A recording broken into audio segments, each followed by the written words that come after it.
stage is set. All engines go. Welcome to the angle. Let's start the show. Hold on tight. The stage is set. Dig in deep with no regrets. Red and green bars leading the way. Welcome to the angle. No time to delay.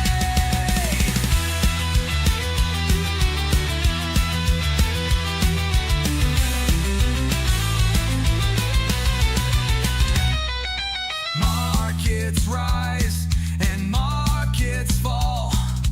Atomcash is ready to answer the call.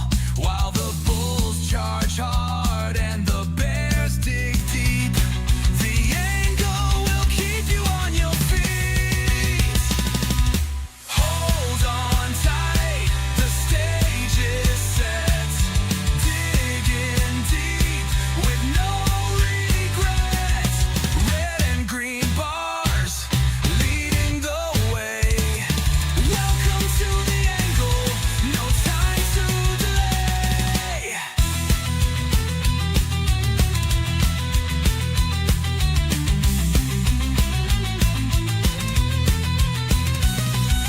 Cashing in on the highs and lows where the wind of fortune constantly blows. No looking back, keep your eyes on the prize. Fuel to run with a fire that never dies.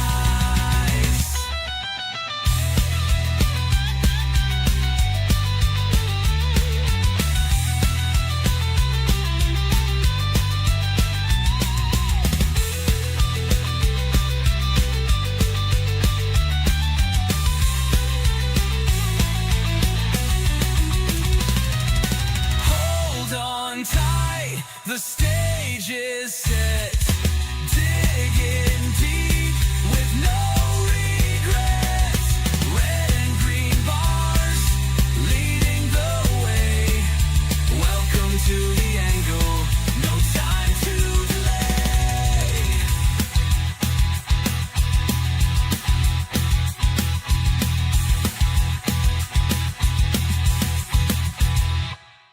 Good morning, everyone, and welcome to the most entertaining, intellectually stimulating financial podcast in the entire world. My voice is still not there yet, but you're watching the Atomcash Angle, the show that flips the switch and floods the system with straight financial voltage. I'm Atomcash, and I'm bringing you the firepower your financial life may have been missing. Now, whether you're new to trading or a trading savant, I am to turn complexity into clarity with a shot of adrenaline. Guys, my energy's back. I'm all healed. It's been 9 days that I've been sick pretty consistently, and my voice is still recovering, so you might hear me crack a few times, but we're back. Everything's back in the saddle. I missed an entire week. Thank you guys for tuning back in. We got a lot to talk about. A lot has gone on in the market since I've been gone. But we're here to bring you up to speed. We're here to get you up to date with everything that's going on in the stock market. My voice is still cracking.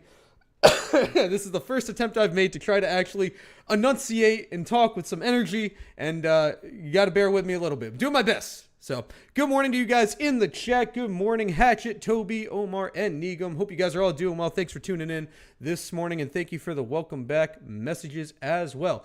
Before we get too deep into the market, let's do a real quick market overview about what's going on this week. That way you guys are prepared. You know what's going on. So, today, not too much going on. Trump does have a meeting at 11 o'clock with the Syrian president, so that could be something. And then also meeting again at 3 o'clock with the Indian ambassador. Outside of that, pretty quiet day. We have some Fed speakers in the pre-market, but nothing too rocky here on the Monday morning. Now, looking ahead to tomorrow, again, a pretty quiet day. A lot of things going on with Europeans Bank, the ECB tomorrow. So a lot of speakers for ECB tomorrow, so that could have some effect. But really quiet day as well tomorrow. Heading forward to Wednesday, excuse me, we have a bunch of Fed speakers. We have the Treasury Secretary speaking. So Wednesday, if anything, is going to be the busier day. And prominent earnings on Wednesday at this point are just Cisco. That's about it. Fast forward to Thursday. Thursday, we've got core CPI, or we're supposed to get CPI, so we'll see how that works out, as well as jobless claims. So Wednesday and Thursday seem to be your days to be a little bit more careful, where we have a bunch of Fed speakers on Wednesday, and we have obviously CPI being an important print on Thursday as well. Fast forward to the rest of Thursday, you got a few more Fed speakers and the 30-year bond. Like I tell you guys, whenever you're looking at bonds or yields or anything like that, the longer the term, the more it's going to affect the stock market. So those are the things, if you're a stock trader like you guys watching, that you want to be knowledgeable of, or at least aware of on the days that that information is set to come out. And lastly, on Friday, we have PPI, which is typical. It comes after CPI. Every once in a while, it's backwards, but we have PPI on Friday. And a few Fed speakers, but nothing too crazy. So all in all, a pretty quiet week. Again, Fed speakers on Wednesday. And when I say Fed speakers, I'm saying a good amount of Fed speakers on Wednesday. And CPI seem to be like the big ones to keep an eye out for as we head into this week. What's up, BCB? Breezer? Dropping the ahoy in the chat. You know, I got something for you guys. I made a year sound effect. So if anytime you guys want to drop some years in the chat, we can drop the year. It's kind of a weird, like, I kind of like it. It's weird. It's not normal. So we got the year sound effect. I promised it would come. It's here now. So we have the year. Anyway, let's get into the market. Let's look at the SPY because I was not here. And guys, it's funny. I put this post out on X. When I am sick, the market tends to go down. It's very rare that I'm sick, but when I am sick, the market goes down. I am now better, so the market will go up. I'm sorry I got sick, but now the market can go up. Now, in all seriousness, we saw the market hit the top here, obviously come down yesterday, or not yesterday, last week. Pretty bearish week. However, Friday's close was pretty solid as news of the government shutdown seeming to end, resolve itself, right? Leading some bears to get a little scared and some bulls to have a little more faith in the market.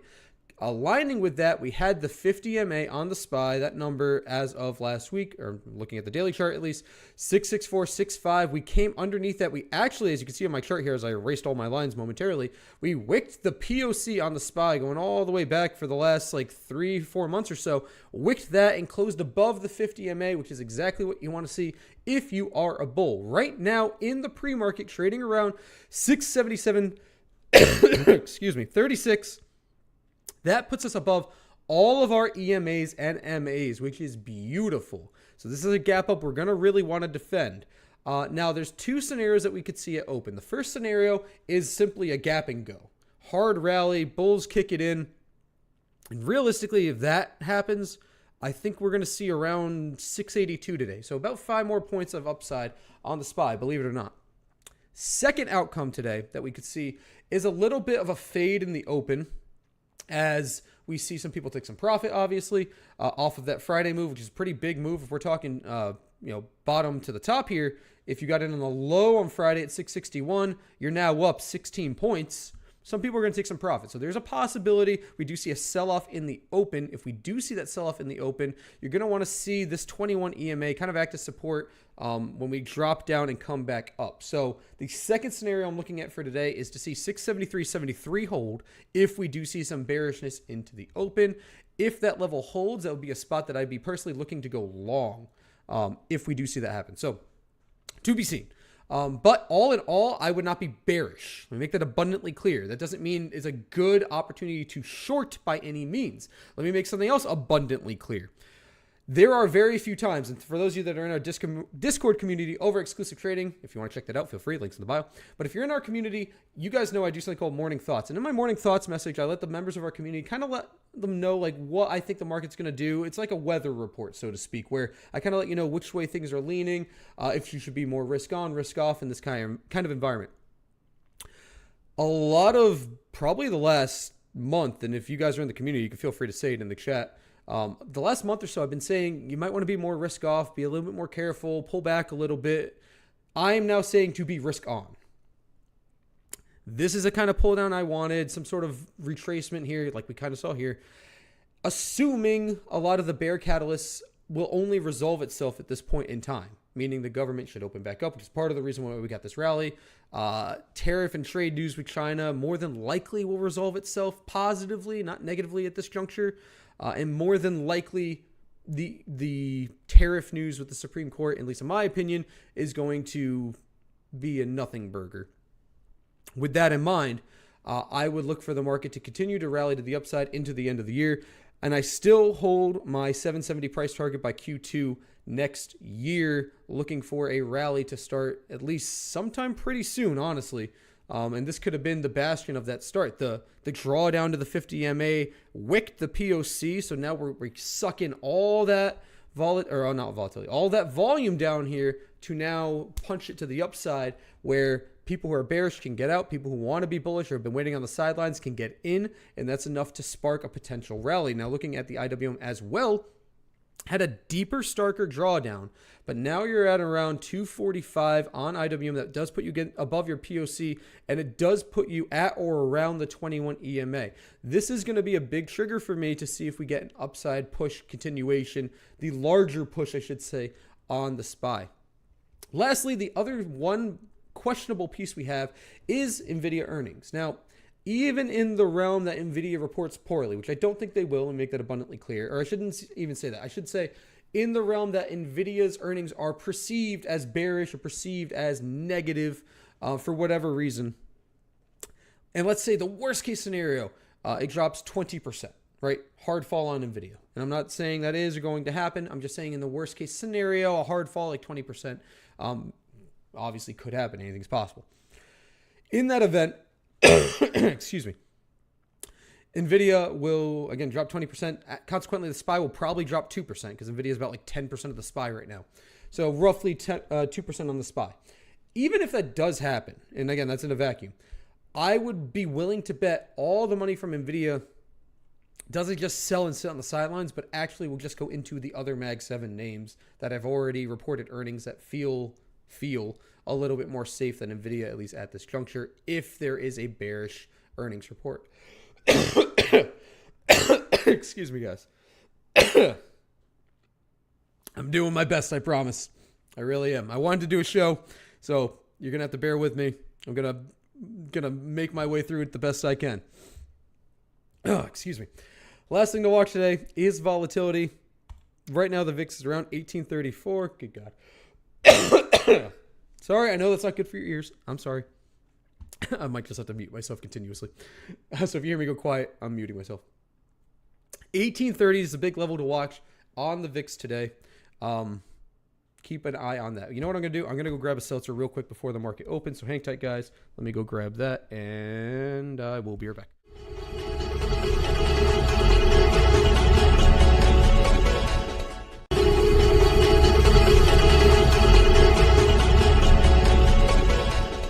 That was really quick. Eddie dropping the Ur in the chat, and Toby with the Ur. Let's hit him with the Ur, guys. Ur. Here's the Ur. All right, we got market about to open right now. Let's get ready to roll. The market is about to open. It's time to start the day. All my audio is after the market closes, or after I'm done with the show at least. Not sponsored by Polar, but one day I will be. Just saying. I'll be the only stock trader sponsored by a seltzer. All right. The market is open right now, trading at around 677.19. You guys have your marching orders. You know what exactly to look out for here on the open. So we'll keep a tight eye on the VIX and SPY roughly around this juncture to see if we get a sweep down to the 21 EMA on the daily or not. Ideally, in a perfect world, we bump and run. We just go. We gap up and go. There's no pausing. And we just melt to the upside. If that happens, what I'm looking for here is basically a break of the pre-market high, 677.87, which happened all the way this morning, early this morning. So that's what we're going to look at for the open here. So a few cents higher. Now, it's Monday morning. We had a gap up. Please be careful if you are going to trade or buy to open any new contracts right now. Just because this is a very volatile move to the upside. Not a bad thing, but you do want to be a little bit risk averse on this kind of open, at least in my opinion.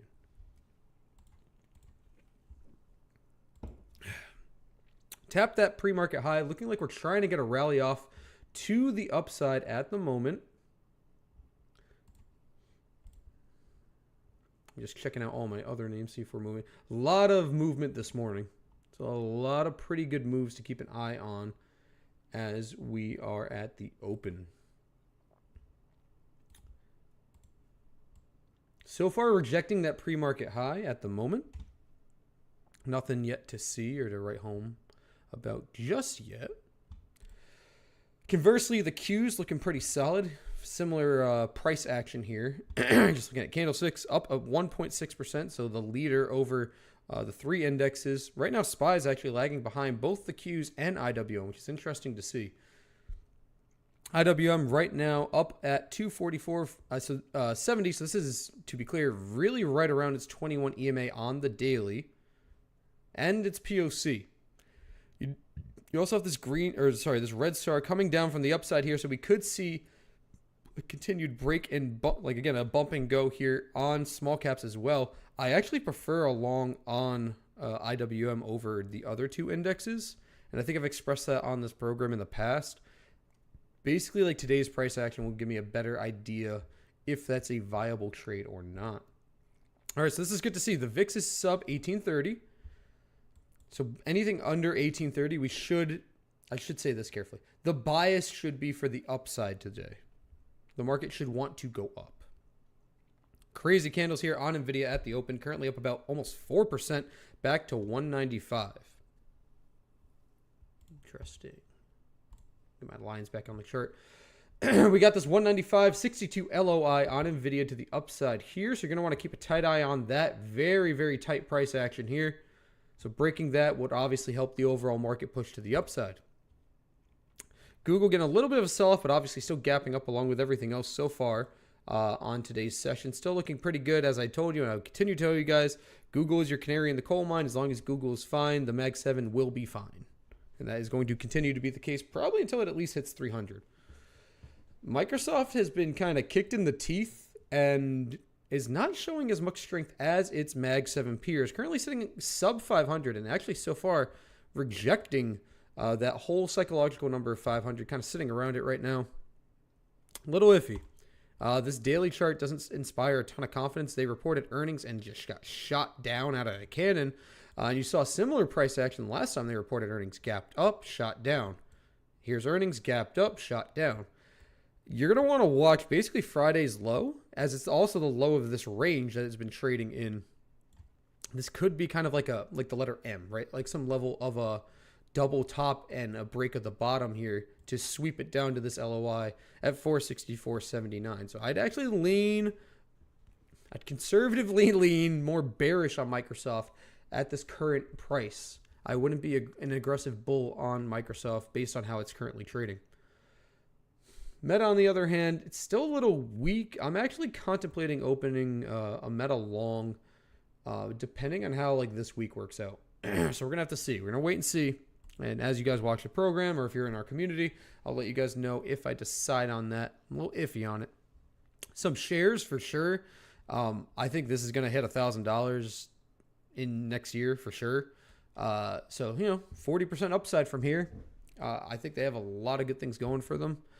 And it's just a matter of getting a price that I'm happy with that seems less bearish, right? We're under the 200 MA, so that doesn't inspire a lot of confidence for me in Meta specifically. So it's a matter of being very calm if I do end up opening along with Meta. Quick update on the SPY. We're up at 678.18. So far, we are above that pre-market high right now. Whoops, I'm at second intervals. There we go.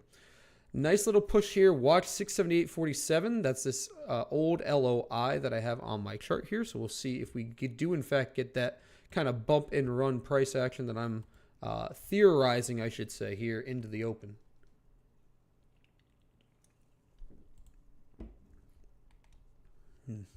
Volatility now at 18. So the VIX has come down quite a bit from the open. You're seeing some meme names get some attention again. Opens up about 9%. Now, granted, this got shot down on earnings and came right back up. Keep an eye on that. Interesting. Very interesting price action today so far. I'm just looking at different names that I'm currently long and seeing how everyone's reacting to the gap up that we've seen so far. And we're seeing some life getting breathed back into some of these more retail favorites, right? So we'll see if that breath of life continues to blow through all of these names, or if the market simply aspirates. Good word, aspirate. IWM, I need to see some more energy here, right? This old all-time high. So this is an old fib retracement I drew at 244.98, which I should really put a line there at this point. 244.98. That's an old all-time high for a range, right? So that's a very important level. Breaking that level today should inspire some more bullishness near term for IWM, at least through this OPEX. Keep in mind, the OPEX, or this month's OPEX, or November OPEX, ends next week. So we're going to see some motion here, more than likely. Like today could be either the start or the denial of a bull rally here through November OPEX. Now, in a perfect world, we get a bull move through November OPEX to then perpetuate a stronger bull move through December OPEX and into the end of the year, which I'm sure a lot of you would probably like. Everyone likes a Santa rally. Omar saying, Meta dying, is it? Yeah, not great. For me, like I wasn't around Friday afternoon, but I was watching this gap fill here on Meta. So we had this gap back here on 5.9, and we wicked it, and so the gap filled. So I'm kind of watching this general area if I'm considering opening a long. And again, this would be on equity. It wouldn't be like options, right? But this would just be solely an equity trade. You do have this other gap down here, down to 550. So this might be one of those names that you kind of dollar cost average into, where it, in my opinion, at this juncture, at least, it was overvalued. It's coming down to obviously a fairer evaluation. But Meta is one of these names that just gets hated for a while. I mean, down here, remember this, I forgot exactly what it was, but in 2020, I was actually long it back here-ish, right around here, like 150-ish or whatever. And I ended up selling on, I remember it was like this red candle or something, and I couldn't believe that it got all the way down to like, I remember it being at $100, how volatile that was. And ever since then, it rocketed up to 800. So this is a name where it can get some hate and fall pretty decently. So I don't want to be early to this one by any means, especially if the market leans more bullish and Meta continues to drop to the downside. That's showing relative weakness, not relative strength, which I don't want, obviously. Neck and Saber pushing. Yeah, Saber is a... Let's see how much Saber broke my heart. All right. Keep an eye on this one. For sure. So this is Saber, and it's offering a pretty interesting setup here. There's a downtrend here as... Whoops, I guess my lines disappeared for some reason. Okay. There's a downtrend that's here on Saber that is pretty interesting to see. They just reported earnings, and earnings actually were pretty solid, and they actually had a pretty good daily candle on their earnings. And the next day, the market kind of went to hell and took Saber with it. Now it's back at that trend line once again, which again disappeared from my chart here for whatever reason. And it has the potential to have some level of an island bottom down here. Now, an island bottom typically involves a strong gap up back here to 230, so I don't think realistically that's going to happen. However, breaking above this 228 area on Saber, so these highs here, give a lot of air to get it back to $3. So this is a name you want to keep an eye on, especially if we see some volume kick in on the downtrend here. Breaking the red star could substantiate a break to the upside here. Two ways you could play it. I'm thinking about getting back in on equity, but I'm waiting and being a little bit more patient. But on the break of either the trend line right here, you could consider equity with a tighter stop, or you could wait and see if that 228, as you can see, I have an alert here, that 228 area breaks with some volume. From there, consider a long as well to at least the 200 MA up here at 263, and then finally for the full gap fill down at 296. So that's what I think about Saber here. Good short-term opportunity if you're patient and watch it very, very carefully. Damn. I feel like I'm eating rocks. Oof. All right. Yeah, how's neck too? I like this one quite a bit. All right. This one's going to be a good one. When this one goes, it's going to be fun. Keep an eye on that one. Can't give away too many things here, but just keep an eye on it. SPY right now broke over that 678.47 LOI here with some pretty sustained bull action. 1, 2, 3, 4, 5, 6, 7 green 1 minute candles in a row here. I would anticipate some level of a pullback here. Watch for this LOI to hold as support, bounce, and go. Let's actually take a peek at our IV at the moment, kind of see how things are moving around right now. IV is actually on par. So our rolling 52-week IV right now is about 1783. Currently at the money, 0 DTE IV is right around that 18 to 19 level, as you can see on my options chain here. Now, a tiny bit still elevated, but it makes sense considering the price action here, getting a hard push and continuation to the upside. IV is going to expand a little bit as well with that. Currently sitting at the IV percentile of 61% with HV at 41%. Means you should be a little bit careful on the buy side with SPY options, as you're overpaying a little bit by IV percentile, and the HV percentile is insinuating that volatility on the underlying, in this case on SPY, is in the lower percentile. It's been more volatile, 60 whatever that is, no, 59% more of the time in the last 52 weeks. So IV is a little bit higher than HV percentile, so you may be overpaying for some SPY contracts right now, which, when you think about it, kind of makes sense with how the daily chart looks. We fell down pretty good. Now we're coming back up. So it could make sense here. Just something to be warned, or something to be careful of if you are trading, especially 0-day options on the SPY.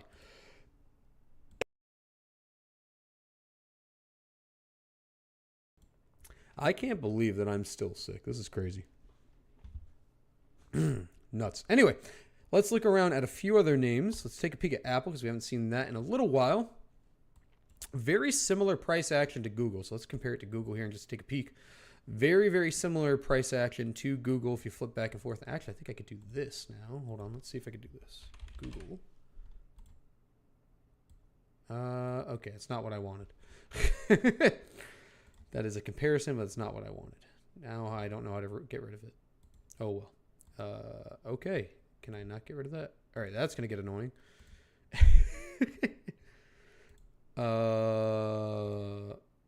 Okay. Can I turn that off? Hold on. I'm sorry. Now I've got a stock comparison for SPY on it. I don't want any comparison. I don't know how to turn this off. All right, we're going to just leave that on, I guess. I'll figure it out later. Toby says, take it slow, Adam. Don't overdo it. I'll be honest with you. I feel great. Like, I feel better. It's just literally my throat, my vocal cords have not fully recovered yet. So trying to enunciate and have some energy for you guys. Like, I feel fine. I just sound like a prepubescent boy sometimes and my voice is cracking. So there's not much I could do about that, unfortunately. All right, this is actually going to bother me, so I'm going to real quickly restart this. So hang tight. Let's see if that will remove that, because that line's going to bother me. Nope, it's still there. How do I get rid of you? I don't know how to get rid of this.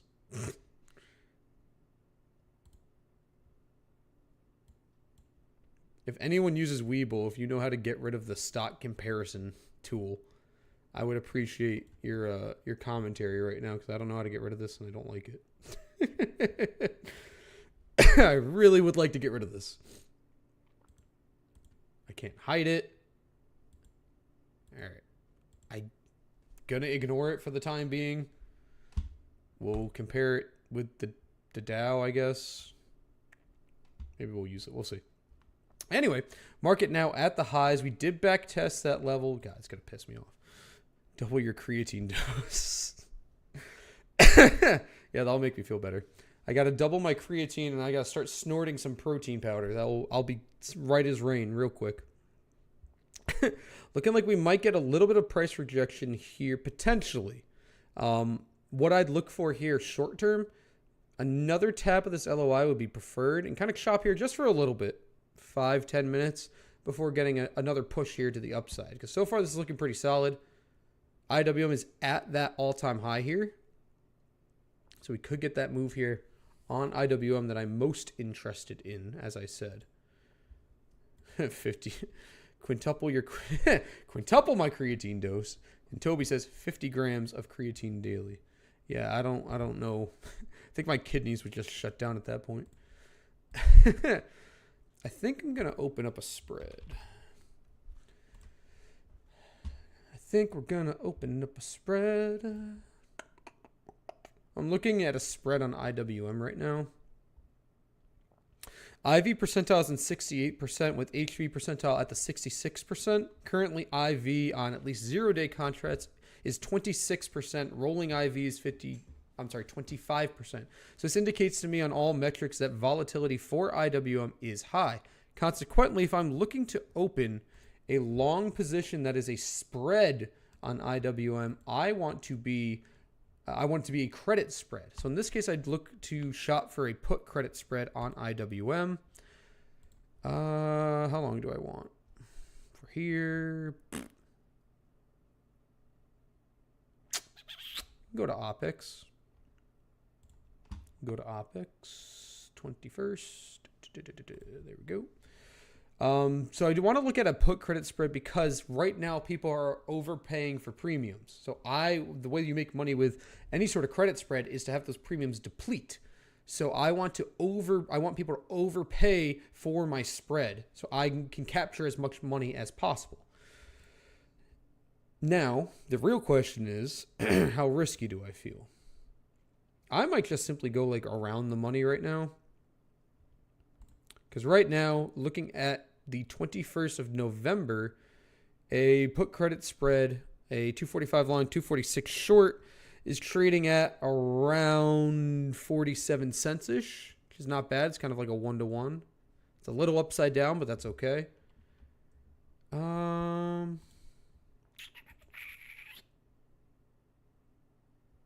Let's see. I'm going to see if I can get filled at... do 48 cents. So it's a $1 spread. I'm looking to fill at least near a 1-to-1 risk to reward, which put me at 48 cents. The ask right now is floating, and this is very volatile, floating around 44. The bid is around 51. And again, I want the highest number possible because that would pay me the most money with a put credit spread.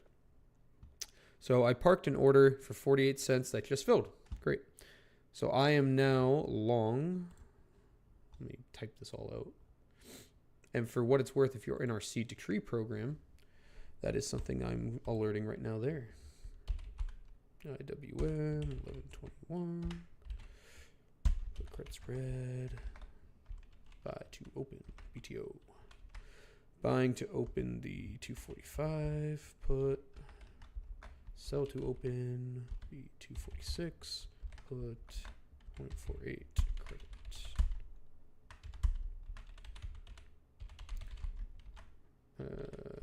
C2.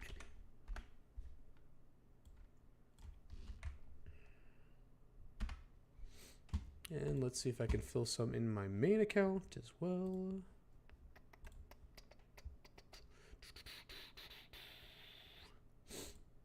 So this one with the idea here, park that order. Let's see if I can fill. I'm going to see if I can fill for like 50 cents on my main account. A few more shekels now that the market's moved down a little bit there on IWM. So we'll see what I can capture. Filled. Sweet. All right. So the idea here with IWM with a put credit spread in this scenario, I make money if IWM goes up or sideways depending on where it's trading. In this case, I'm out the money, so I don't make money just yet. Hold on, let me just drop this here for 0.550. Atom. Cool. Excuse me. So in this case, at 245 is my zero, my break. Well, I'm sorry. 246 is my max credit. 245 is when I start to make money. In this case, since I filled at either 48 cents or 50 cents, I break even at 245.50. So this has a 1 week time frame. So by next Friday, if IWM is at 245.50, I break even. If it's at 246 or above, I make max profit. In this case, would be 50 cents a spread or a 1-to-1 risk to reward, meaning I'm risking 50 cents to make 50 cents per strategy. So under 245, I lose everything theoretically. Over 246, I make the max amount of profit. What's cool about doing a spread as well as you're reducing your theta decay. So in this case, if you were to just take a long call option, you would still have that theta decay every single day. But since you're hedging that with a short call, I'm sorry, in this case, a long put and a short put, that theta decay is halved. So it allows you to play the price action a little bit better without worrying so much about the day to day. You have a pretty set standard, you have a pretty set of rules in this case where if it's at 245.50 by next Friday, I break even. If it's over 246, I make the maximum amount of money. If it goes to 250, I don't make any more money. It doesn't matter because once I hit over 246, I make the maximum amount I can possibly make for that play. So it allows you balanced risk to reward, whereas when you just buy a call or a put, you could theoretically have unlimited upside, but it doesn't really give you an idea of when to say stop. I know there's people out there who trade sometimes and they have a really hard time of saying like, okay, when do I actually sell? This gives you the ability to say you only are going to make so much, you're only going to lose so much. And that's can be comforting, especially with a smaller account. It also allows you to reduce your dollar exposure. So you can, if you have a smaller account and you want fewer, if you want to be able to either scale in or out, or if you just want a lower dollar exposure, this allows you the same percentage gain potential, right? Depending on where you enter, without risking so many dollars up front. So essentially for IWM, what I'm looking for here is for it to break and close over 244.98 today. And I bought next week's expiration next Friday, so up until OPEX, because there's a chance we reject here, especially in IWM. It's not as bullish as the Qs, as you can see. So it could chop around here a little bit before getting that move. But I'm pretty happy if I just wait on it, it'll be just fine. SPY coming down a little bit, as is basically everything. Market's getting a little bit of a retracement here.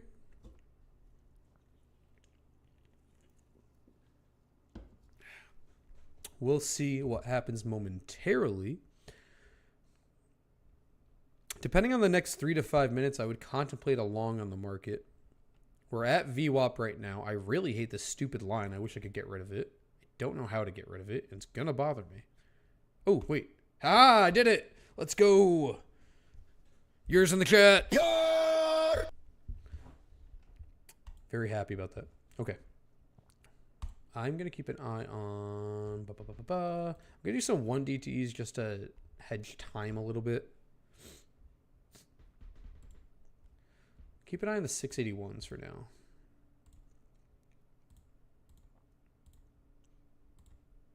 I like that's a little bit out the money. It's not unrealistic today, but it gives you a little bit of balance there with some potential IV scaling, or I should say expansion.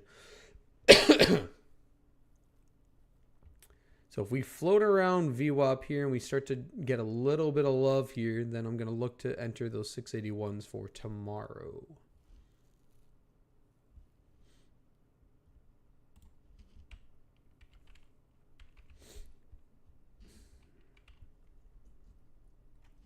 The high a day on this chain is at 151, currently trading at 115.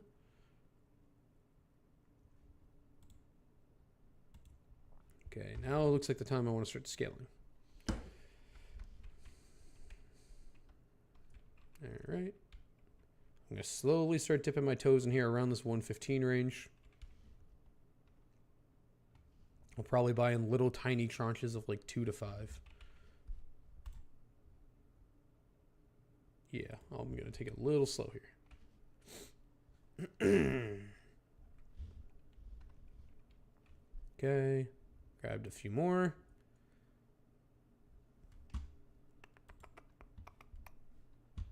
Okay. Grabbed a few more. Like quarter size right now. I might just hit it hard here in a second. It might take off without me. All right, I'm going to load up some more right now. All right, I'm like half size. There we go. Okay. I'm in. My average now is at 117.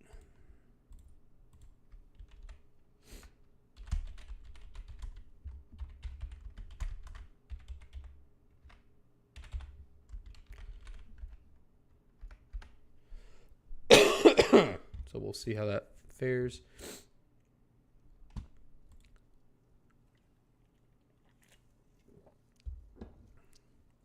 I might add a few more. So like I said, I'm a little bit more than half size. Very volatile here.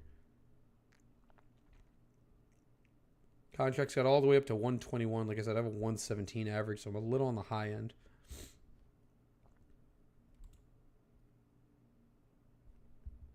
I think we're going to get the rally here very soon.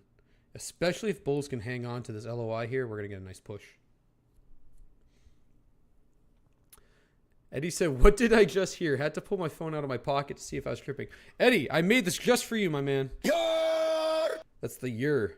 I told you I'd make a yer sound effect. I made it. That is handcrafted through my with the power of AI and my ingenious brain. I've created a yer sound effect.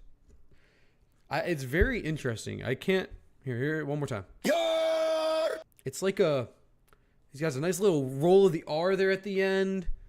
It's not like a yer. It's like a pirate. I'm like, oh, that's so cool. It's different. So now we have the pirate yer. All right. Well, looking like I'm right so far. Held that LOI. Now pushing the upside, breaking the red SAR, or attempting to break the red SAR to the upside at the moment.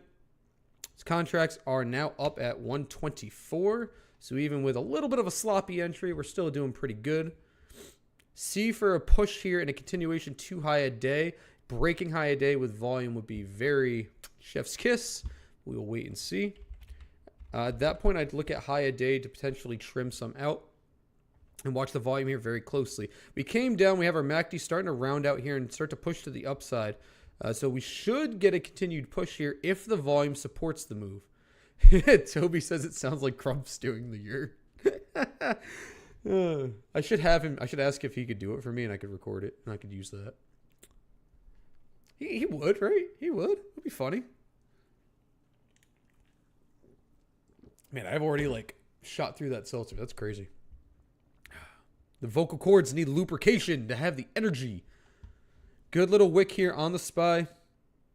Looking for that continuation here. We need the volume to back it up, though. So I'm ideally over 200K would be pretty solid. 154. Yeah, iffy. Not great. Up at about 11% now. I'm actually going to trim some out because I don't love this just yet.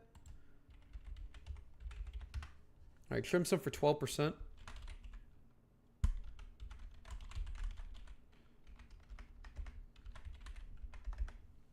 And if you like making money and you want to make more money, you want more alerts, more charts, more everything, check out exclusive trading. The link is in my bio. So if you enjoyed a quick little 12% play like that and potentially a lot more to come, you're going to want to check out exclusive trading. The link is in my bio. You get all of my trade alerts, all of exclusive trade alerts, and all of Grump's, a master chartist's charts. You got a lot of content for you guys. Make sure you check it out if you haven't already. And I'm glad I trimmed because it was looking a little shaky. So it's not bad, right? The trade's not ruined, but this is de-risking and not lying to ourselves that it was a little shaky there at the moment. So taking that 12%, taking some risk off the table still allows me to stay in the position and have less exposure. So now what I'm looking for, if this was to actually flip bearish, which I don't think it is, let me be abundantly clear, I'd look for the lows of this range to break. So essentially making a lower low. In this scenario, I would look to breach under this low at 678.42, which we hit 678.44. So we still technically have a higher low there. You could extend it to VWAP or this low, which I may give it the grace to. But if that low breaks, then I definitely want to be out. Again, if we're looking at a very, very short time frame. I also want you to notice on that rejection there, you're seeing higher volume. See the higher volume on that rejection there. So that could spell a little trouble. So I'm just being honest with you guys, and when things are good, when things are bad, this is at least a point of view that you want to have of it could go bearish here. It's not really looking that way just yet, but if the bears are going to push it, they could push it here. Now, you did see a lower low. You could make the argument as long as it's higher than this low, it's still okay. You still see a lower low from that low form on that last 1 minute candle. You also had a bit of a doji candle there, but look at the volume kick in. you had even higher volume push to close over the LOI on that 1 minute close there. So it does look like the bulls are going to try to step it up here. Again, not out of the woods either way, bullish or bearish here. And on these contracts right now, I'm basically sitting at my entry. So again, I'm risking a little bit here both ways. But the upside opportunity looks way better than the downside opportunity, at least sitting at this microcosm of time that we're watching the chart at this moment. So we'll just keep a quick eye or close eye on this as we continue here. If I'm a bull, I want to break over this previous high from the last 1 minute candle, get over the POC, and obviously break over where we rejected up here, the high of this red candle. So those are my like little short-term goals. Breaking above the high of this red candle more than likely will lead us to the high of day. If we don't get that push here in the next like 2 to 3 minutes, I'm more than likely going to want to cut out. So really depends here. It's really either way I see an argument. Again, I'll reiterate that this favors the bulls more than it does the bears though. So there, although there's an argument both ways, the way this is sitting right now, I'd still lean 60-40 bullish bearish. You're still making higher lows in this generalized area, leaving wicks behind as well. This is showing that people are buying up at this level, right? People are not allowing this level to break and continue to the downside, at least just yet.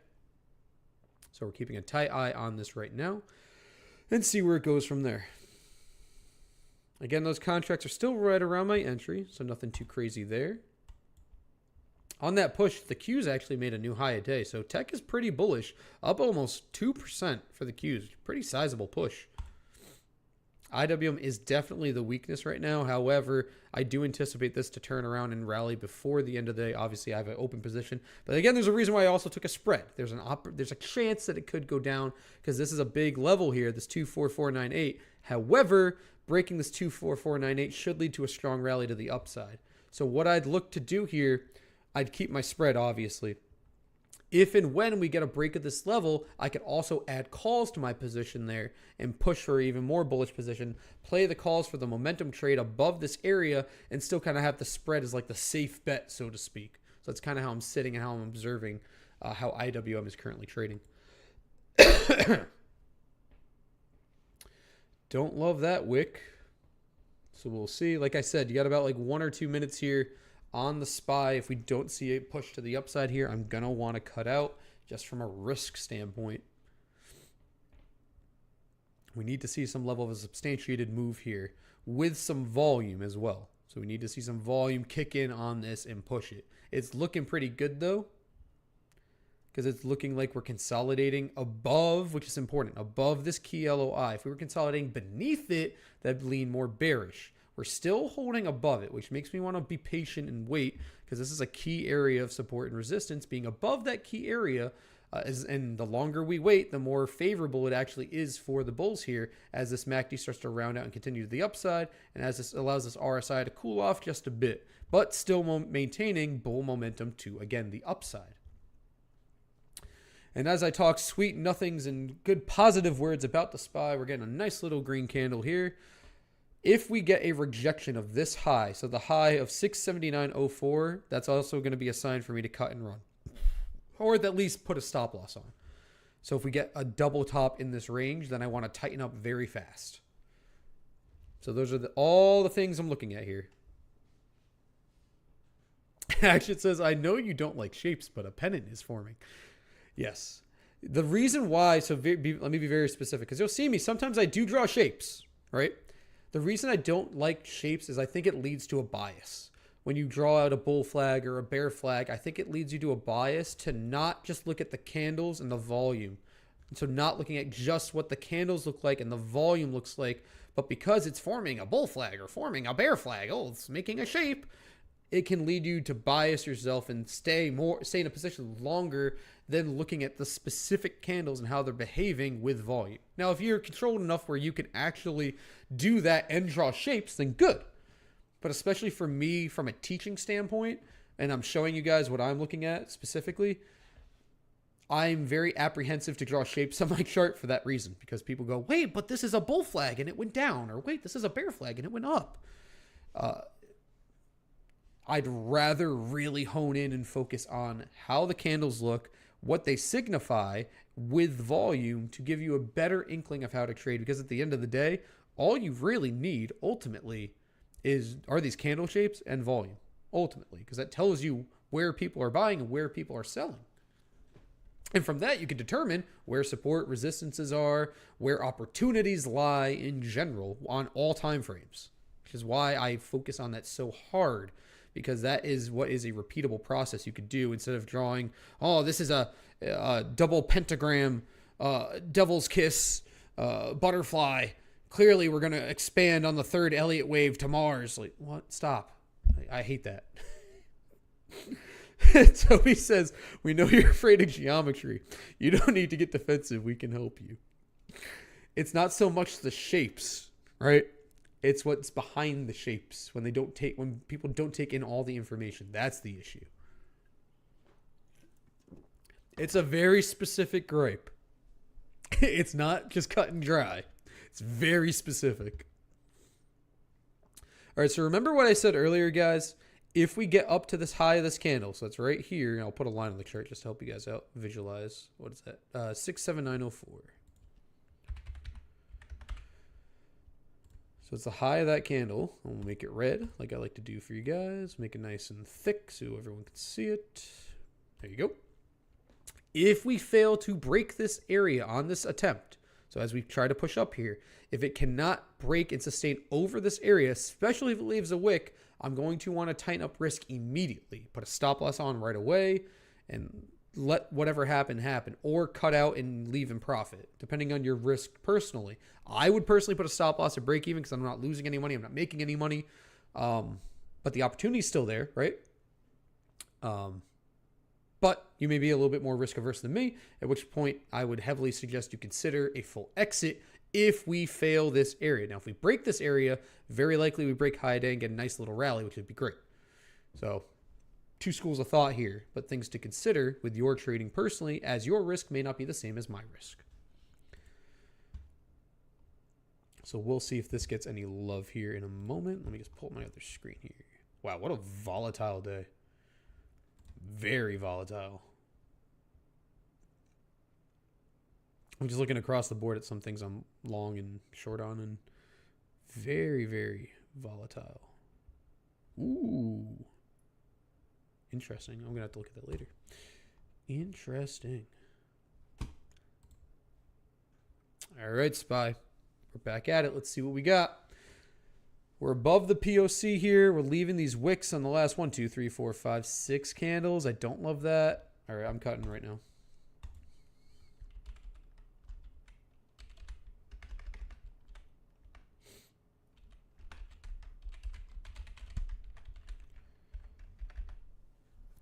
Close those in profit. I did a market order, so it's somewhere north of 117.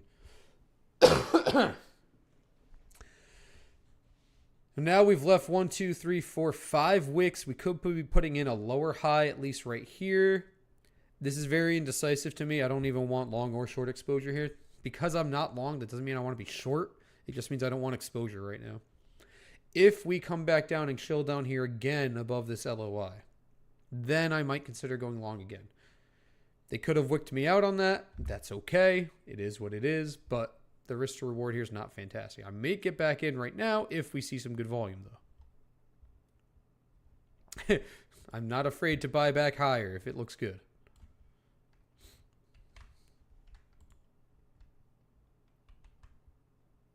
I'm tempted. Watch the contracts here. Let's see how they trade. All right, I'm buying some more. I'm back in at 128. I bought in higher. Let's see. Let's see.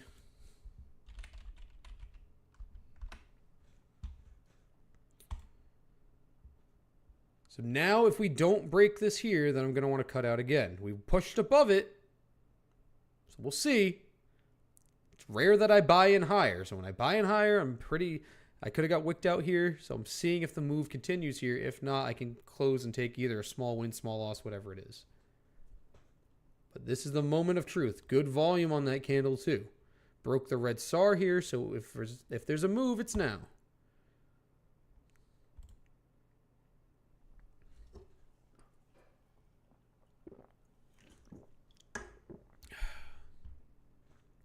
Let's see, let's see, let's see. Wick the POC here. Newly formed POC based on the volume of that last candle. Come on. Give me a nice bump and go. Man, if IWM could just participate, we can get small caps on the train here, which it looks like we're starting to bottom out here on IWM. So this could round out and help give a little rocket propulsion here to break to the upside. NVIDIA looking at this 195.62 area. Obviously, a clean rejection there. Watch this spot for potential bull catalyst for the overall market. Google's looking like it's having a great day. Microsoft, wow. I'm actually really impressed. That got a nice push off the 500, now at 505. So it's looking like we're trying to save the day here with Microsoft.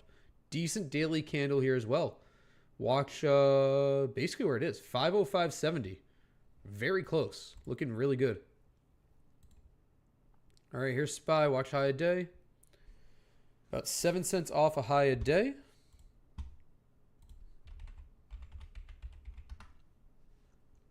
Currently sitting about 6% on these contracts. Nothing crazy. And if you never closed out like I did, you're a little bit more comfortable. Basically wicked the high a day. We're off a little bit. But pretty damn close.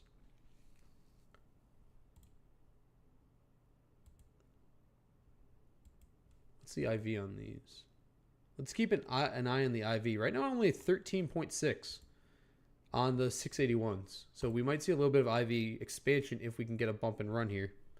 I don't want to see a double top and reject. That would not be good. IWM looks like it's getting some love. It looks like it could rally out of here.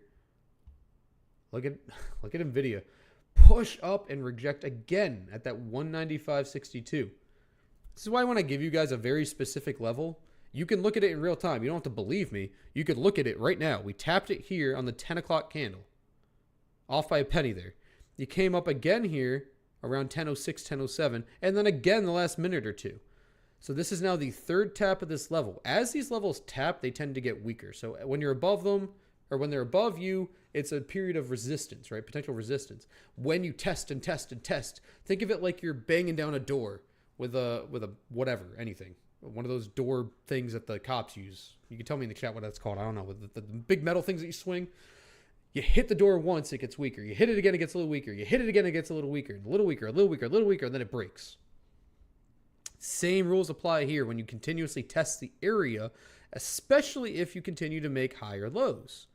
That rule gets a little rejected if you break the lower low, but if you sustain and keep pushing the higher low there, you will get a break to the upside.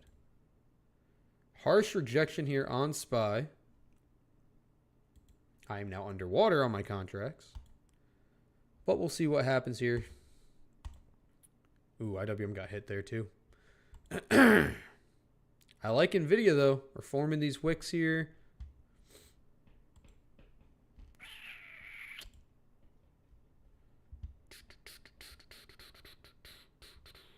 I'm debating if I want to go long some 200s for NVIDIA. I'll pick up a few.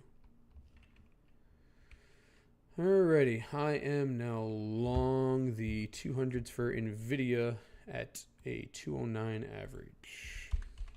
Not crazy size, but enough to wet my whistle here.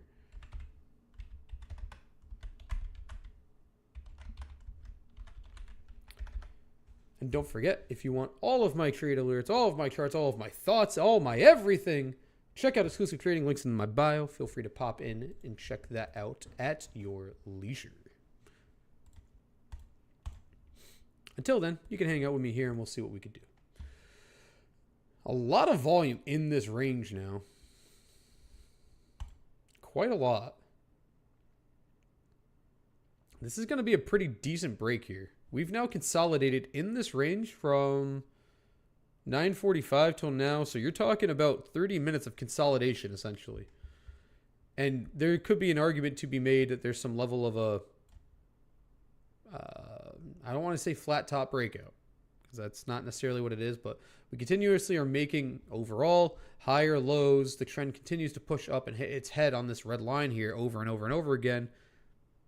Leads to be a explosive point to the upside 9 times out of 10. And Nvidia at this level could also lead to some explosion here to the upside. I think last time, was it the last time I was live? No, I mentioned it because I wasn't at all last week. I said, I mentioned it in our chat. I was like, wow, we have like 7 red days in a row for Nvidia. So regardless of how overpriced you think it is, it was like 7 red days in a row. Seemed a little overstated, a little too much. There's Nvidia again, nice little bump there. Let's see if we can get some continuation out of that. Got about 7% right now. I'm being bad and not logging any of these. I hate when I do that because then I have to go back and do it later. So I will quickly log this. 209. Okay, cool. And oh, what a day already. There we go. All right, I'm going to trim out some Nvidia here. It's going to be 13%.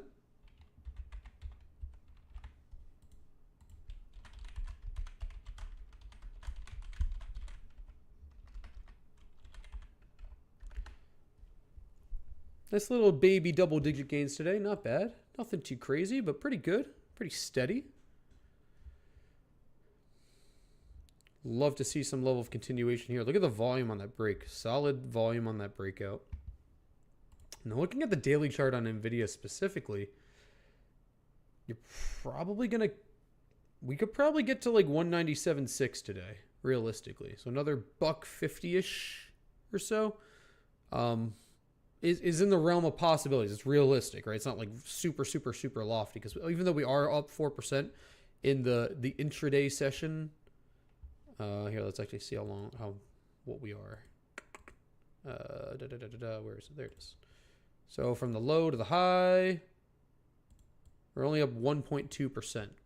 And Nvidia intraday kind of days of like 2 and change percent, especially after it's been beaten down quite a bit. So it hitting, like I said, 196.6 today, not unrealistic.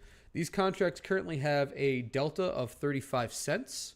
So keeping that in mind, and again, like I like to do, my most conservative math is just assuming no delta appreciation. The delta stays the same, even though as price goes up, delta will increase. Gamma helps all that, blah, blah, blah. But to keep it really, really, really, really, really basic, we're talking about $1.50. So what's that? 35 and 17.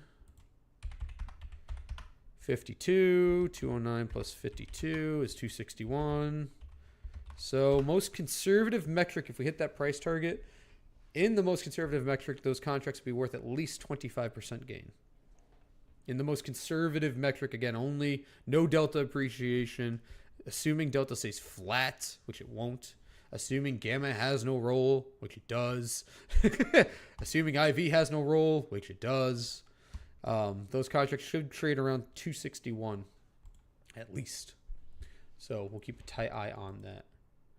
Oh no, looking like we're breaking to the downside here on the SPY. Arguably still in the range. Ultimately, if you're determining this is the bottom of the range, which makes sense because you had this kind of start here at 936. So I'll give it another minute or two to get back in where I feel it's more comfortable here and kind of go from there. I think it makes sense that it dropped a little bit with Nvidia getting a quick back test of that LOI before it continues to the upside. So not too worried. Google's cooling off, so I'm not too worried there. Microsoft still looks fine. This was a nice push. But it looks like we're just consolidating higher before getting another little leg here. Meta did a great job. Honestly, it was looking like dog poo-poo earlier, and now it's okay. Could start moving down here for a little baby gap fill, a VP gap fill here to 631, but I wouldn't think that would sustain itself for long. Apple, not bad. really should stop bleeding right around here. Right around 272.23, exactly where we are. Should get some levity. Tesla's looking fine. Amazon's okay. Not great, but not bad. The price action on the daily chart is ugly. I hate it. It's not fun. And I'm not touching Amazon for a moment. For what it's worth. Wow, look at open. 740. Crazy little fall there and bounce back up. We think got to like what? Low was 524. Huge move off the low there. Off of earnings. Interesting. Grab back near the sixes. Looking good. Looking good, looking good. If you guys have any charts you want to drop them in the chat, any stocks, any names, feel free to drop them in the chat. We'll take a quick peek. And just like that, this is why it's important to pay attention to your leaders.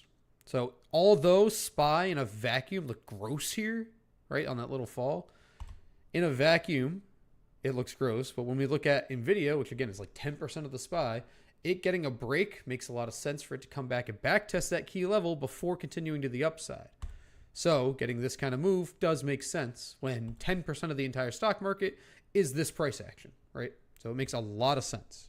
Now what we need to see is NVIDIA break the high a day so I can make more money and then support a break here for SPY to finally get out of this range and push maybe $1 plus. Considering Google, Microsoft, Meta, and Apple all look pretty good, and Tesla all look pretty good. Basically everything but Amazon. Not that Amazon looks bad, but everything else looks like ready to rock and roll. Ready to pump it up a little bit more. Things are looking pretty good. Pretty good across the board. What are we looking at for the day so far? I've got 4 likes and 75 people watching. Okay, guys, I'll make a deal with you. My throat's killing me. But I was going to close up shop at around 10:30. But if I can get at least 10 likes on the stream, we'll go to at least 10:45. So if you haven't liked the stream already, pop open the app real quick, hit the like button on the YouTube stream. Appreciate your support, by the way. I didn't even do my grift. I didn't even do my thing where I asked you guys to like the stream, comment how you like, whatever. So if you wouldn't mind, if you're enjoying the stream, you enjoying the content here, do me a quick favor and like the stream, right? 10 likes will go until at least 10:45, at least. And if you haven't already, pop over to the YouTube channel, hit that subscribe button. When we hit 500 subscribers, this will be an everyday show. So if you like the content, you want more of it, all you have to do is hit the subscribe button, maybe tell a friend or two. We have a very small knit community, as you guys know, for finance in general. I have like maybe one real life friend that actually like that is very close to me since like childhood that trades, right? Has interests of trading. Outside of that, we're a very small world out there, and the internet brings us together. We have the ability to have conversations with people who speak our language. It's almost alien, right? So if you like that and you want to keep growing that kind of community where you can have other like-minded people who don't suck and they're pretty solid, which I like to say a lot of you in my audience are solid and don't suck, and you have a good sense of humor while still talking about finance and making some money along the way, then make sure you subscribe and tell a friend to help support what we're growing here on the Atomcash Angle. Thank you in advance for your support. We hit 11 likes.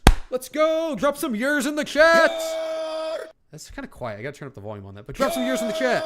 We're going to at least 10:45. And just like that, with the magic, the power of the internet, the SPY is back at its high of the day. Can it break it? Can it push harder? Stay tuned to find out right here on the Atomcash Angle. Off the back of that, we are near, I'm going to trim right now on SPY. Or I'm sorry, on NVIDIA, because we did hit my price target.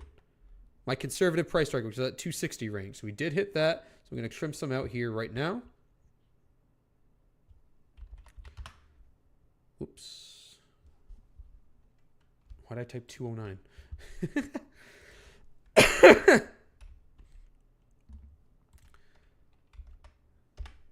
Oh my God, Butterfingers. There we go.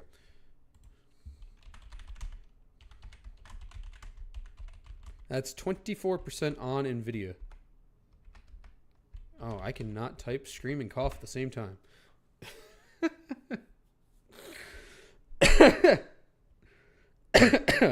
Woof. All right, let's keep an eye on NVIDIA there. Nice push here again. We basically hit my price target. We hit it. Oh no, I said 297.60, not 296.60. So we got another dollar here still to go on Nvidia, and we hit my conservative price target for the contracts, which was 260. So we have hit the at least the trading goal, the price target goal for those specific Nvidia contracts, the most conservative metric, right? So now we're looking to see if we can make a little bit more money, a little less conservatively, with the remaining contracts that we have here on Nvidia.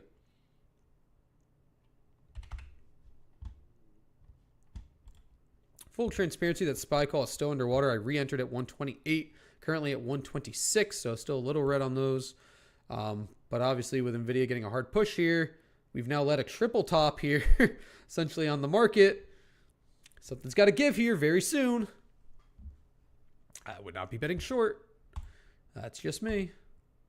Yeah, Google's ready to go. If volume comes in, you've pushed hard, you came down, you consolidated a bit, your MACD's ready to curl up, you're still maintaining bull momentum, you're a little light on that, but you're still maintaining bull momentum as a whole, so Google's ready to go. Microsoft, a little less bearish actually, came up to the upside, kind of forming like a little baby double bottom here on the 21 EMA, riding it up, should get another push here, but maintaining bull momentum. MACD about to turn over here right at POC, so this is looking good to go.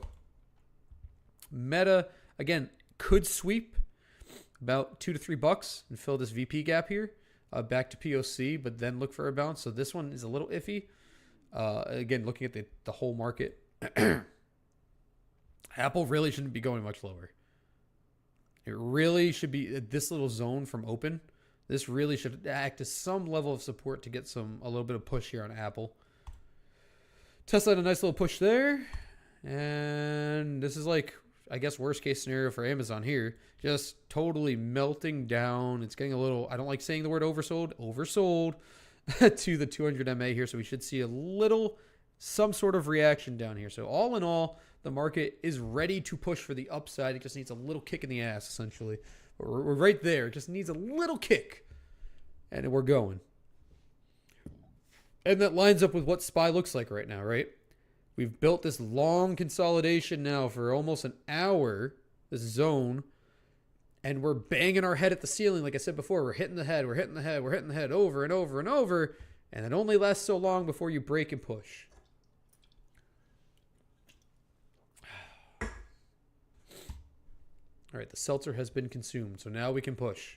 The market was waiting until I was done with my seltzer. Now we can make a new high a day. Now we can make more money. Now the market can go up. I'm sorry, guys. I got sick. The market went down. I didn't finish my seltzer in time, and the market just chopped. I'm sorry, okay? Now that I've finished the seltzer, now that we have at least 10 likes on the stream,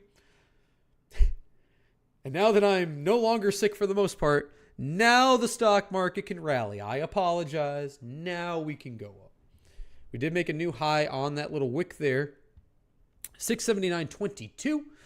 Still no continuation though. And good bull setups don't mean anything if we don't have follow through. So at this juncture, I've been using that word a lot today. Juncture. Like it. 1, 2, 3, 4.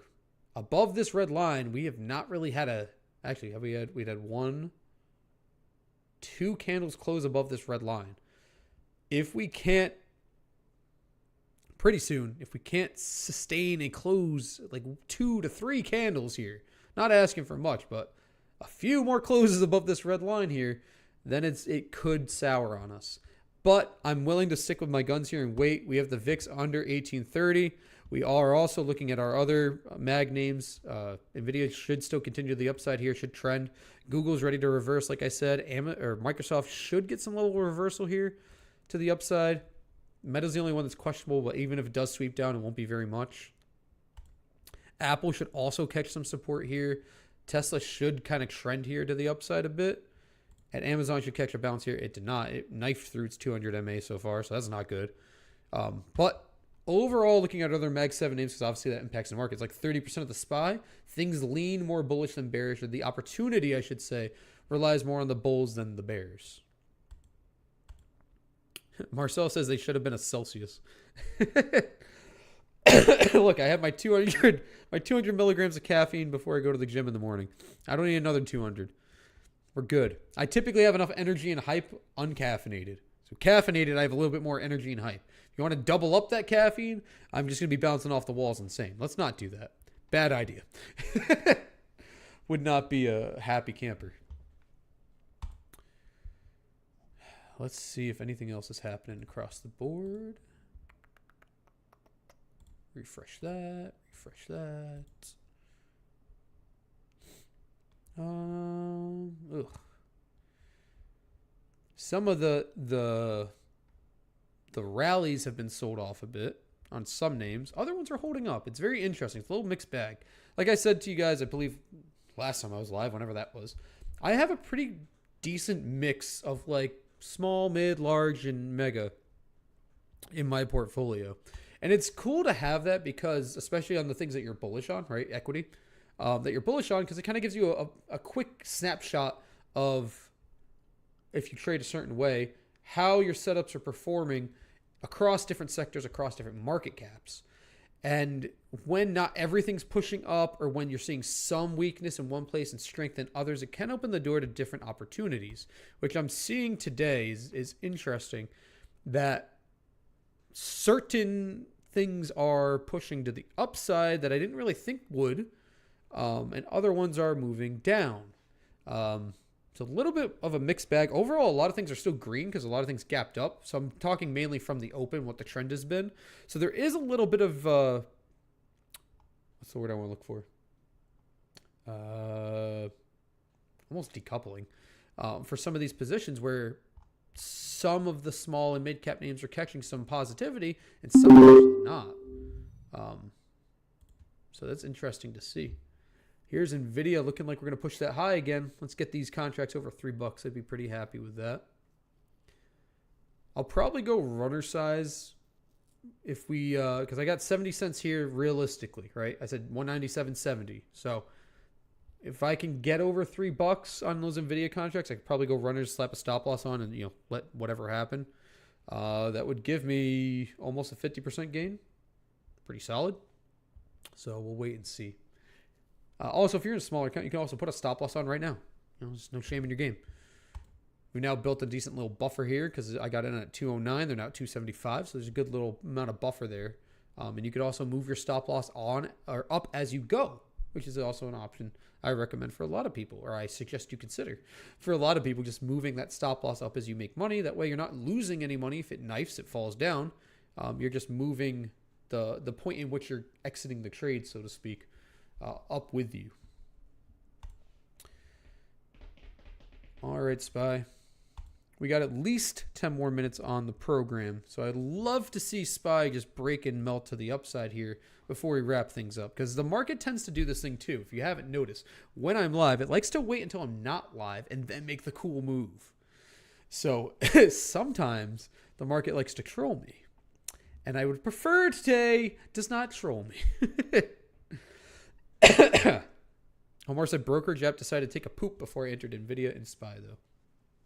I mean, yeah, and also SPY is obviously going to obviously be quasi affected by NVIDIA. So as long as NVIDIA goes up, it's going to obviously support SPY's price action as well. There's our push on NVIDIA. We got about 60 cents to go here. Contracts are trading at about 280. So again, I'm looking for around 197, 70, 60-ish area. So 50 or so cents here. That should, at this point, push me around $3 a contract, which is where I'm happy with going runner size, essentially. I'll be pretty happy at that juncture. Juncture. That is the word of the day. Juncture. Let's see. Yeah, the Qs are looking more bullish in general than IWM, which has basically melted since I got in my long entry. But again, I took a spread, and there's a reason I took a spread. It was not definitively bullish just yet, and I bought time because it was not definitively bullish just yet, but I think it will be, essentially. It's just a matter of time.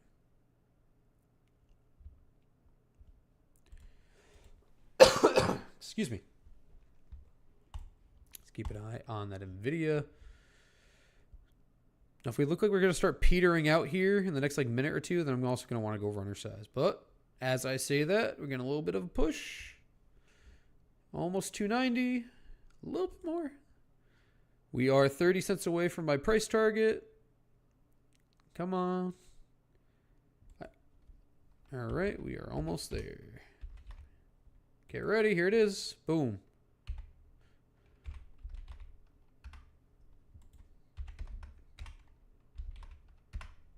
I'm trimming. I'm going runner size. That's why you hear me click clacking. I'm actively going runner size now. All right, in runners, 44% gain. Let's go, baby.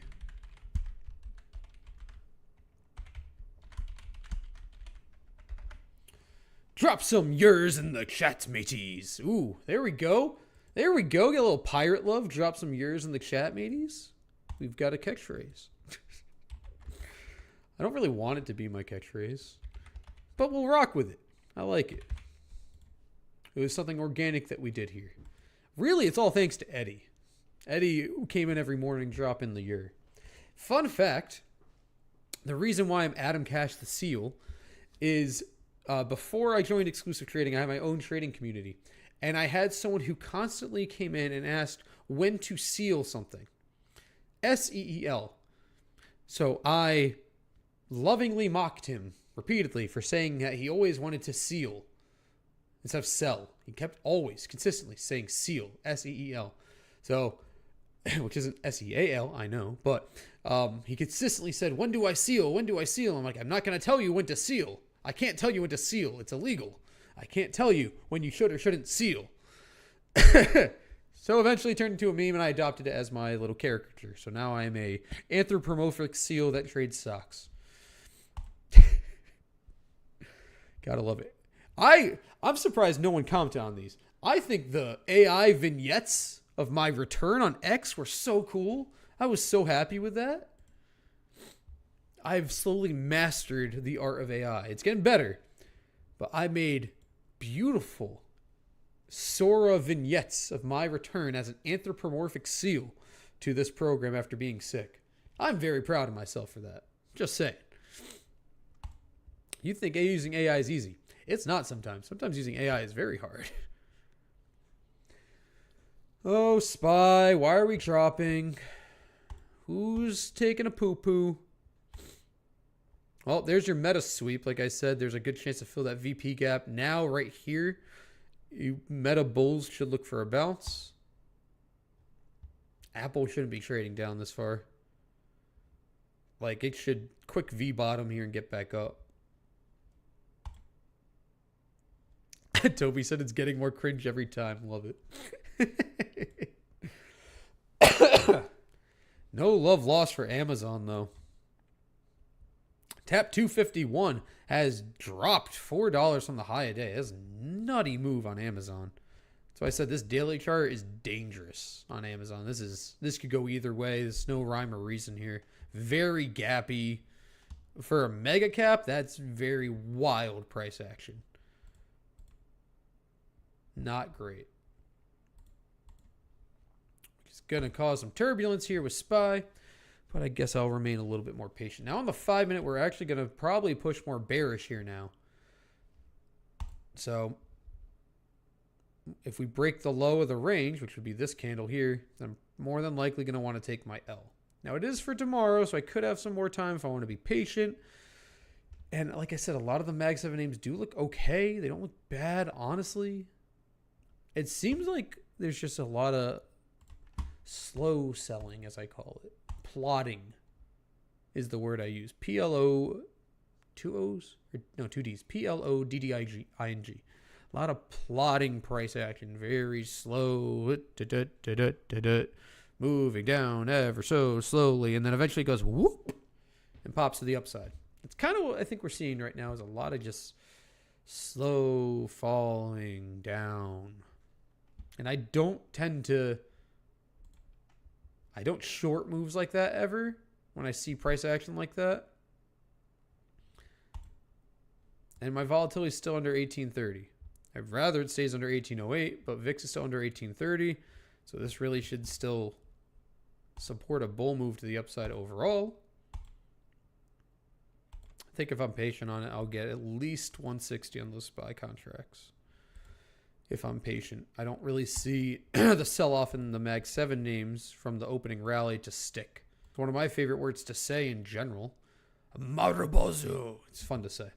But you'll probably end up seeing a Marubozu candle on a lot of these candles on the Mag 7 names today and on the SPY.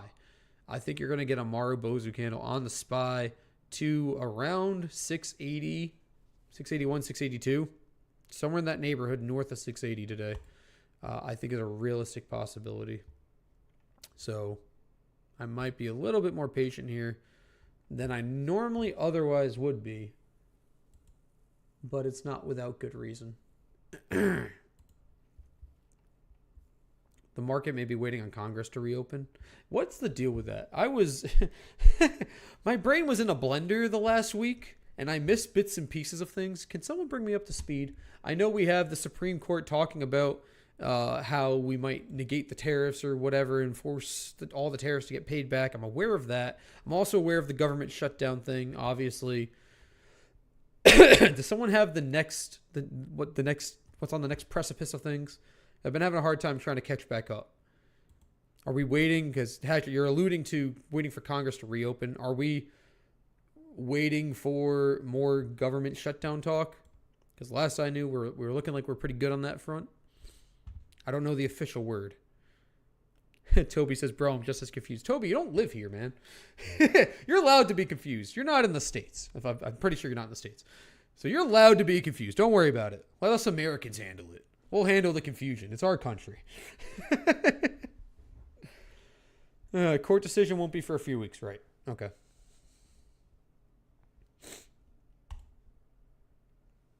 Well, we were shy of my price target on NVIDIA by 3 cents. I think I said 97.70. So 97.60, 97.70. So if I'm giving some grace, we didn't hit 97.70 by 3 cents. Boo-hoo. I'll put a stop loss at break even on the rest of NVIDIA and see what happens today. And we'll see where that goes. Because I do think there's a world where, again, the market does get a rally. We do break the high a day. And NVIDIA can push higher. Can. I wouldn't think without, not in runner size specifically. This could go realistically. 199. We'll use the opening of this candle here. It's a little bit more conservative. 11.5's open, 198.77. I'll give you another $1 from the high. $1 and change. That's where runners could go. Depending how nutty the market gets, could go higher. So we'll see. Looking like a little sell program going here on SPY to get back to the 200 MA. 1, 2, 3, 4, 5, 6, 7, 8 red candles in a row. There's a rumor that the Senate may have come to an agreement, and now they'd have to vote perhaps as soon as today. Right. Okay, that's what I know. So I didn't know if there's more information. So that is my understanding as well, which caused some of the bullish move over the weekend. Right. That is also my understanding. I didn't know if there was more development on that front or not that I just missed out on. Now that I'm, for the most part, normal, I can get plugged back into the news of the market and all the rigmarole of things. It's funny. You go on vacation or you take time away from the market for a little bit, you could miss a world of information. Just within a week, a few days, if you just don't keep up to date on things, you could miss a whole lot of stuff if you don't pay attention. And especially if you're used to paying attention to markets as diligently as I do, and I'm sure a lot of you do. You take a week away, it's like a month or a year in stock market drama lingo, right? It's so much time away. Nice little green candle here on high volume off the 200 MA on the SPY. It also lines up with a little bit of the bottom of this little consolidation zone from that open rally. Good volume there. Like I said, typically I would have cut out for a loss around the low of the break of this candle, but because of how a lot of the Mag 7 names are, I'm willing to sit and be patient. especially because it's tomorrow's contracts as well. As long as my IV doesn't start decaying rapidly, which it isn't. IV has decayed 0.1% since I entered, so it's stagnant. So as long as IV doesn't start dropping like a rock for whatever reason, then this more than likely will still get a substantiated move to the upside, still break high a day. And again, I'm targeting like $1.60-ish on those contracts, maybe a little bit more. It actually says I have a rule to not look at X while trading. Not a bad idea. I think it's important to be aware of what's going on, but sometimes obviously looking at social media can be distracting when you're trying to trade and can influence your decision making. And you don't want that. Most people don't want that.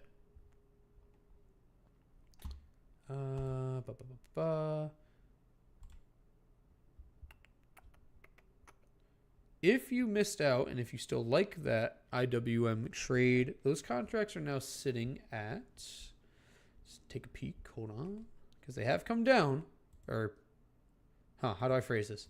They've come down, they've gone up. Technically, they've gone up because, no, they've gone down. They've gone down technically. No, they've gone up. They've gone up because they're worth more and it's a credit spread. So right now your bid ask is 52.61. I have a 48 cent, 50 cent entry. So you will collect more money if you sell an IWM spread here than I did earlier, about 10 more cents, which doesn't sound like a lot, but that does change your risk to reward pretty dramatically. Excuse me.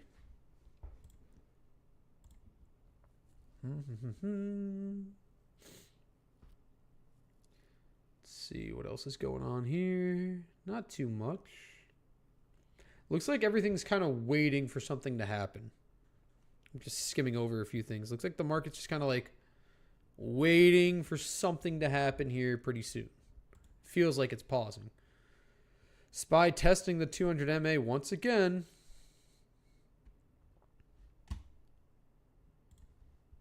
Just making sure we don't have any bearish news or anything came through the pike right now. Oh, Trump's talking. Great. Oh, is he scheduled to speak? Not really. Okay. Trump, all money left over from the $2,000 payments made. Oh, he truthed. All the money left over from the $2,000 payments made to low middle income U.S. citizens will be used to substantially pay down the national debt. Yay, stimulus packages. More inflation. Let's go. USA. USA. Inflation. When it costs as much to get fast food as it does at a regular restaurant, things are broken. Things have been broken for a while. I personally don't eat fast food, but I have seen the price of, like, for example, like a Big Mac or whatever, right? A meal when you get fries, like drink, whatever. If you're to compare that meal to literally any of your local restaurants, they are comparable. I don't know who out there is like, they're not even fast anymore. Why buy these things? The reason why I'm bringing it up is because with these $2,000 payments, more than likely it's going to inflate the market even more. And not the market in terms of, well, probably will inflate the stock market. But it's going to cause inflation to go up even more because now there's more free money circulating in the system, which means each dollar physically costs less, which means the cost of things will continue to go up for the companies to be able to keep their same margins. It's wild to me. And what's more wild, again, is how someone like McDonald's, and people pay for it too. People go to McDonald's to get subpar food, wait in line to get their subpar food. It's not fast, it's not good, and it's not cheap anymore. I should just short McDonald's. What's McDonald's trading at?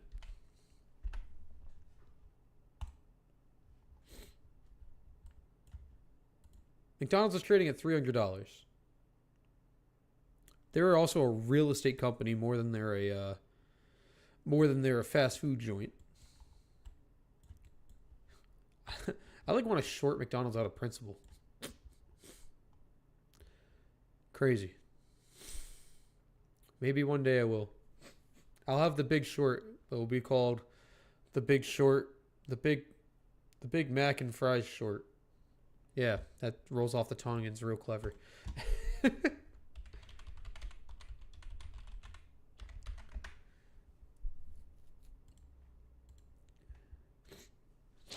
I remember when I was younger, Big Mac menu used to cost around 5 to 6 euros. McDonald's are in the real estate business. Yep, that's what I said. You're funny, Toby.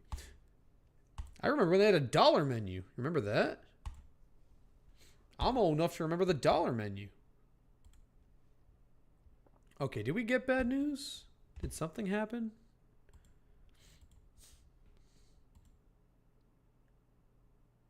Because this might be one of those rare scenarios where I actually average down.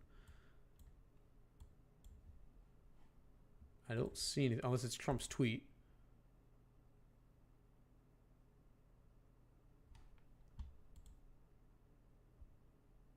I mean, Nvidia came down pretty hard.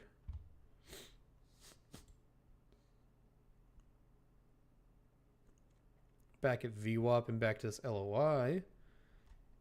That's why I went runners where I did. The trade was almost complete, so I go to runner size. Probably going to get stopped. I think I got stopped. Did I get stopped? My... Yep, my stop loss hit on Nvidia.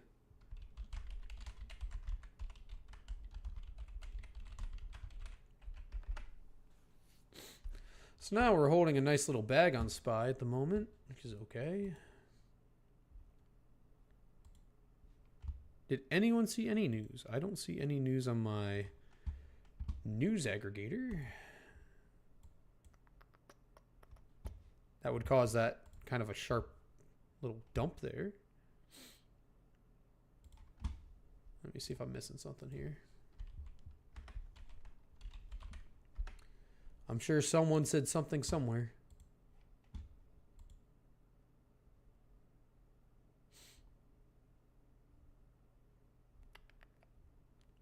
I don't see anything. I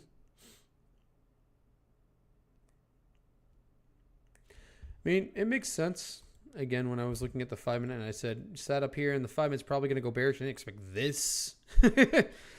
I expected it to maybe float around the open price, so we swept a little bit lower than I thought. Now, you do have basically free range to fall back to all the way down here. So at that point, I'd look to add more. Because for that point, I wouldn't be risking a ton of money. These are now 65 cents. I wouldn't be risking a ton of money to lower my risk here. Where it can, because we're in this big range here, it can whipsaw back real quick. But I'll wait and see. There's no real news for to justify the move. You did break the 200 MA, which can cause a pull, so that's possible. But outside of that, no real news to cause this kind of downfall. Outside of a technical thing, right? Like I said, we chopped up here for long enough. We've rejected too many times. And I said the 5 minute went bearish, and we pulled down. Again, I didn't anticipate this. I anticipate us stopping like $1 higher. That is what it is. So we'll see if we get that dollar chewed up real quick or not. House speakers said they think they have the votes to pass the reopening bill. Interesting. Wonder if that's it. VIX is back over 1830. So we're going to want to keep a tight eye on this, because once you're over 1830, you can expand here up to 2030. Now, I don't think that's going to happen today, to be abundantly clear. But the possibility for expansion exists when VIX is over 1830. Consequently, if the SPY continues to the downside, and again, I'm not looking to short. I don't want to be short today at all. I'll make that abundantly clear. There is a possibility that we sweep all the way down here to around the 673.95, because in this range, we're very rangy. Not to mention we also gapped up, right? So it's possible that bears are looking at this as an opportunity to sweep the low and get down here and maybe even fill the gap, which would be 671.08. Wait, that's not right, is it? No, it is right. So it'd be $5 lower. So that's your bear side of things. I just don't think we see that today. I could be wrong. I just don't think that's likely. If that does happen, I'd rather reestablish as another long down here versus trying to short this down. Because right now, this could be kind of a bear trap. You've got 1, 2, 3, 4, 5, 6, 7. So 35 minutes of bear price action here. Remember, bears take elevators, not escalators. So bear moves typically are fast and quicker, right? This could have been that little yoink there at the 1055 mark before getting some level of stabilization before rebounding back to the upside. So I would still not short this. I would be cautious. I don't think you're out of the woods as a bull, clearly, right? But you're also not out of the woods as a bear either. This is not a clean bear thing. You could, if you wanted to, short the AEMA. That's what a lot of people do, and a lot of people are looking at the same lines and drawings that you and I are, right? Could short the AEMA here to ride it for the low a day and keep a pretty tight stop there. If you want to consider that, that's a viable option. If I was to take that kind of trade, I would not do it via options. I would do it via futures. So if you like that idea, a futures exposure here of opening a short on the SPY at the AEMA tap is going to be much, much safer than an options exposure here, because there's a chance of you getting some IV crush if we go nowhere here, especially on a 0 DTE. And especially if you're like me and you're not necessarily looking to be a bear, right? It's a short-lived bear position. You don't want to be bag holding puts specifically. Now, futures are a different story. That's what I'm saying. If you have futures exposure, if you have the ability to trade futures, or you like to trade futures, then shorting the EMA is a very valid trade you can make and try to break the low a day there. I would heavily suggest you don't consider, though, shorting via puts, especially 0 DTE puts, for this tight of a range, because it could whipsaw back and turn sour on you very quickly. So you don't want that kind of exposure here, in my opinion. Unless it's a call exposure, you break that and you have that IV expansion in your favor.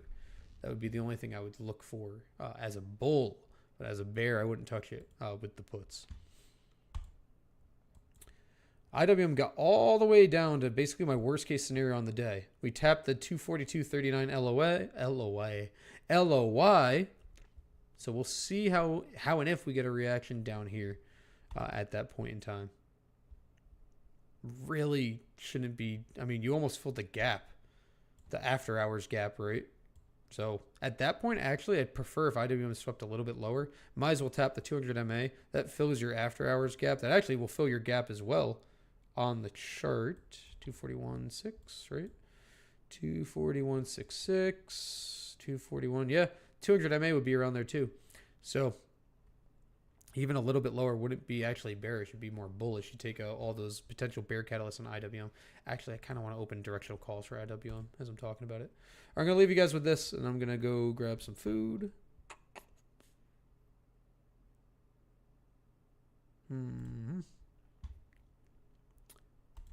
Actually, I'm going to look at these, and I may enter these contracts. I may.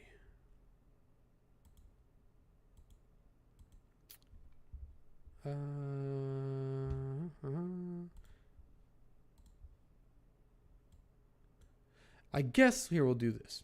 If you want to find out if I open IWM calls, you can find out if you're a member of our Discord. Check out the link in my bio. Cheap plug. And that's going to do it for the show today. I will be live again 2 times this week unless something happens that I have no control over. So we'll see. But I should be live 2 more times this week, either tomorrow or Wednesday for sure. If you're not following me on X, make sure you follow me over there. I'll also put a post up on the YouTube community tab so that way you guys can see when I'm live next. If you want to pop by, it'll be 9:15 again, as per usual. Guys, please trade smart today. I still think things are going to look very good to the upside. It's just a matter of waiting for this little sweep to work itself out, and I think we're about there. But like I like to say, some people say you may need an edge to trade. Well, I like to look at things from a different angle. That's always what you guys will get right here on the Atomcash angle. Have a great rest of your day, guys. And remember, precision beats prediction every damn time. I will see you later.